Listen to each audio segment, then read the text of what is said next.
Thank you.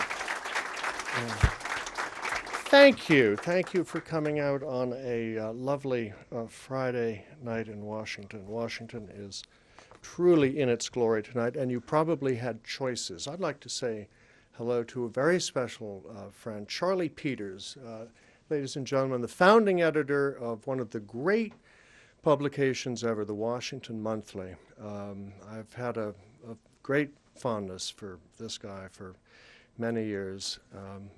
Thank you for honoring me by being here. This is indeed my 15th reading. Don't worry, I'm not going to read much.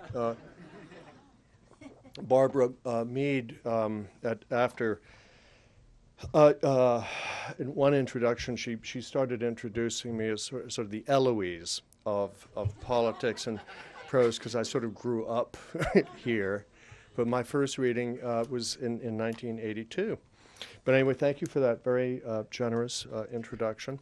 The introducing author introductions can be kind of funny. After a couple of books, I started to bore of writing the about the author paragraph that appears on the back flap of the book. You know, that's the paragraph that authors pretend they didn't write. You know, considered a leading voice of his generation. Oh, I didn't write that. No. So I just started making them up. And this was a book, I think it was called Little Green Man. And I wrote, he has been an advisor to every American president since William Howard Taft. And I was on about day 10 of a book tour. And you have the advantage of me today. This is only about day 5. Hello, Douglas. My freshman college roommate is here. But by about day 10, you're a little punchy. And I was going into... there's a hierarchy of interviewers out there, and you have up here NPR and C-SPAN, of course, and then down about here you got the sort of the AM drive time talk radio jocks, and you're on for. You got 90 seconds. So what's your book about? And you hear cars honking in the background. And I was going in to do this interview, and it was Boston, I think. And I went into the studio, and the host, to use a somewhat elevated term, was hunched over the about the author paragraph, speed reading it, with beetling brow, and he looked up at me when I walked in and said, "You were an advisor to William Howard Taft?" And I was just punchy enough, and said, "Yeah, I was." And so the brow now beetling into sort of a Cro-Magnon protuberance. He said, "Well, so we could talk about that?" And I said, yeah, we could talk about that. And we did. I have not yet been invited back on that show, but it was really well worth it. So here I stand before you, advisor. And so if any of you have questions about what it was like to work for William Howard Taft, I can help you with that. Anyway, it is... It's grand to be back in Washington. I lived here for 30 years. I moved back to Connecticut last year. So I can no longer, Charlie, be accused of being an inside the Beltway elitist. I am now an I-95 elitist. This was...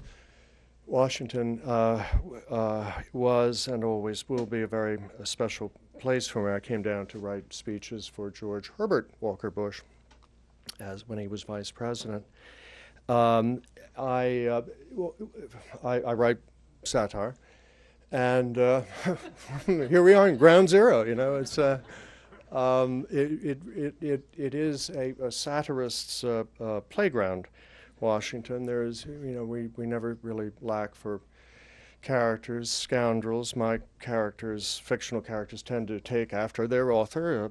They are scoundrels. My first one was a guy named Nick Naylor, who was a tobacco lobbyist. They made a movie of it, and I don't know if you've seen the movie, but I want you to know, if you look at the credits, it says "Man on Subway Platform." There's Olivier, Gielgud, and Man on Subway Platform, but it was the Cleveland Park subway platform, and so I urge you to. So in the course of 20 years, I have developed greatly as an artist of the written word. I have gone from writing about tobacco lobbyists to defense lobbyists. This is called a lateral move. But I wanted to write a book about a subject dear to the heart of Charlie Peters's heart, I know, the military-industrial complex. I think some of you may be old enough to have remembered President Eisenhower's farewell address in 1960 when he warned us about this thing, the military-industrial complex, and now here we are, 52 years later, with a defense budget of $700 billion, which is more than the next 14 highest spent countries combined. I looked it up recently. England spends $62.7 billion, and France spends $62.5 billion. I think they want to keep parity in case they have to invade each other again. We had the 100 Years' War, then the 30 Years' War with nuclear weapons. You can have the 30-minute war, and you're done.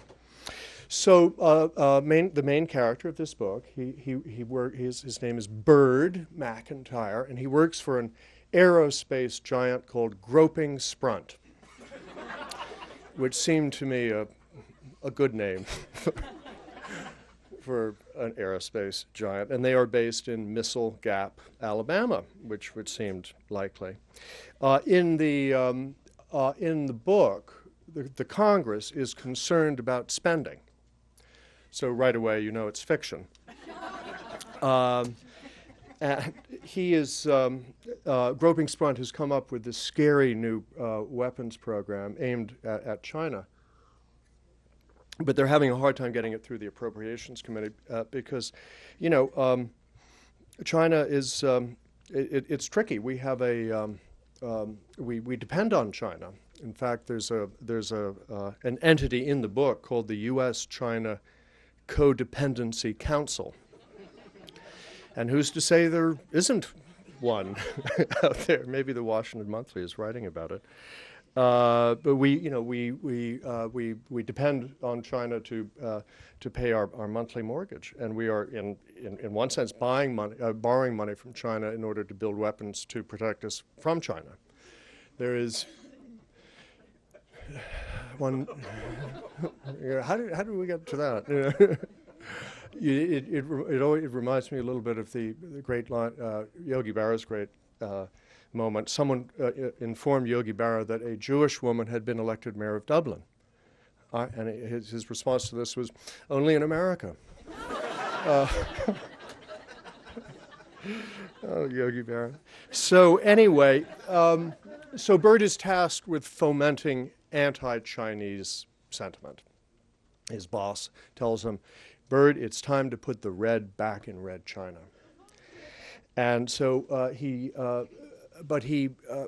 goes off to do his research, but he can't quite, sort of figure out how to do this.